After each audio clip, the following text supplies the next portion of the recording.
Hello everyone, welcome back to my channel. I am Siddharth Praga and in this video, I'll expose this anti-Hindu, anti-national Nepo politician who thinks it's his birthright to become the Prime Minister of India. Ever since this monsoon session, we have been listening to his nonsense with no respect to the taxpayers' money and the country. Just listen to what he's saying. Because Dharmendra Pradhan never ran the education ministry. Yes. Never. The man and the organization that runs the education ministry is called the RSS. Every single university in India today has a vice chancellor from the RSS. Your real enemy is the RSS. Keep it in mind. They are the people who are not letting you be students. They are the people who want you to be on bus. Guys, have you ever heard this idiot say your biggest enemy is Pakistan or those terrorists from the Pakistan? No, he'll never say that. His family and his party has been trying to frame RSS for more than decades, but they continuously failed because RSS is an organization. In fact, RSS is the only organization that responds to any kind of natural disasters or any kind of urgency whenever the country is in need. In fact, they respond even before the government does. And I'll prove it to you. Emergency response. For example, 2001 Gujarat earthquake. RSS was the first one to respond. 2004 Indian Ocean tsunami. Tsunami आने के महज कुछ घंटों के अंदर ही RSS के स्वयंसेवक तटीय गांव में पहुंच चुके थे. Again, RSS was the first one to respond while Congress party was sitting in Delhi and counting the bodies. 2013 Uttarakhand floods. The RSS war room from where they're coordinating the entire relief and rescue operations. They were one of the first teams to reach here night of 16th and 17th. They have been working since then. और बड़ी में उन्हें सेना के साथ जो सेना की रेस्क्यू की टीम है उसके साथ पूरी मदद की. Guys, this is something which boils my blood and for most of us too. On 16 June 2013, Uttarakhand faced this deadly disaster. And during that time, this Sonia Gandhi and her Nepo baby Rahul Gandhi, they were somewhere in abroad partying even after knowing about the situation. And that's not it. Here is the real story. Later after 8 days, he returned to India and they didn't let these recovery trucks take off because they wanted to flag off these trucks. They literally made them wait for 8 days.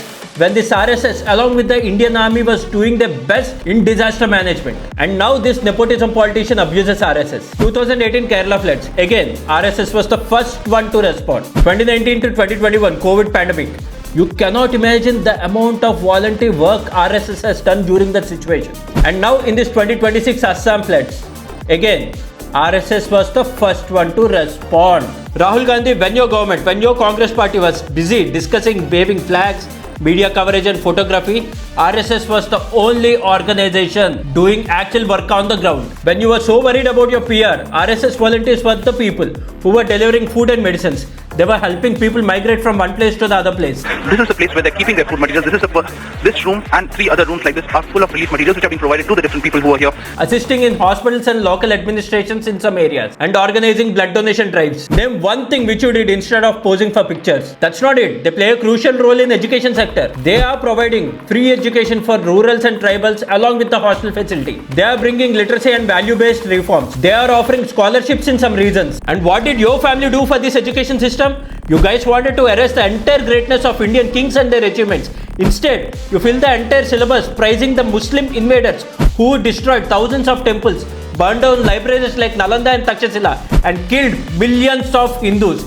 This is your party's history. This is your family's history. And I blame those people who still cast their votes for Congress. You know what kind of work RSS does? RSS helps in village development, water conservation, they help in skill development, they are organizing healthcare camps, free medical camps, they are bringing tribal welfare initiatives, their volunteers organize free medical camps, blood donation camps, food distribution, assistance to economically disadvantaged families, and they are promoting Indian culture, which you never did and I'm sure that you never will. They are helping in preservation of Indian culture, Indian traditions and languages. They are promoting yoga and physical fitness. They are preventing cultural festivals, civic discipline and volunteerism, and they have national-wide volunteer network. The RSS has one of the largest volunteer network in the country, that too with the daily gatherings. They call it chakas. They talk about physical exercise, leadership and development, teamwork and community service. And you know what? This is just 1% of the history of the great RSS. While you being this Nepo politician who is sitting in the position of leader of opposition and blaming this prestigious organization, they are busy offering their help to someone,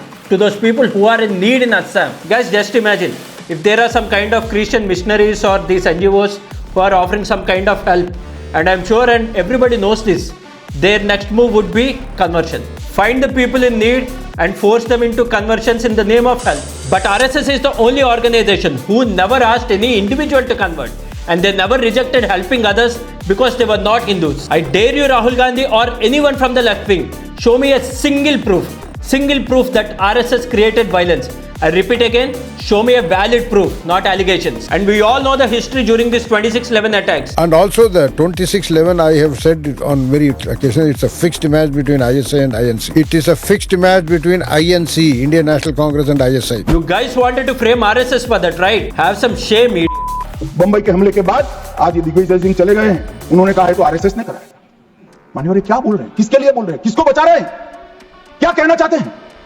और Hindu terror का सबूत किसने छोड़ा?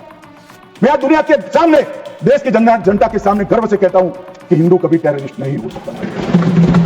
It's such an irony that this leader of opposition calls RSS the biggest enemy, while the organizations like SFI, AISA are creating violence under the mask of students, especially at the JNU. He never says a single word against this anti-Hindu organization. He never called Pakistani terrorists the biggest threat to the country. In fact, he never called a terrorist from Pakistan a terrorist. His whole bloodline is filled with anti-Hindu, anti-India ideology. I don't blame this guy. I blame those people who are still supporting this pappu. And you know what, Rahul Gandhi? You don't even have the right to utter the word RSS from your dirty mouth. People who are watching this video, I request you to join RSS and experience how they function and what their actual ideology is. I'm leaving it up to you. What do you guys think about this video? What are your thoughts on RSS? Let me know down in the comments below, guys. Make sure that you leave a like and subscribe to my channel for more videos like this. I'll see you guys in the next one. Until next time, take care. Bye bye. Jai Bharat, Jai Shri Ram.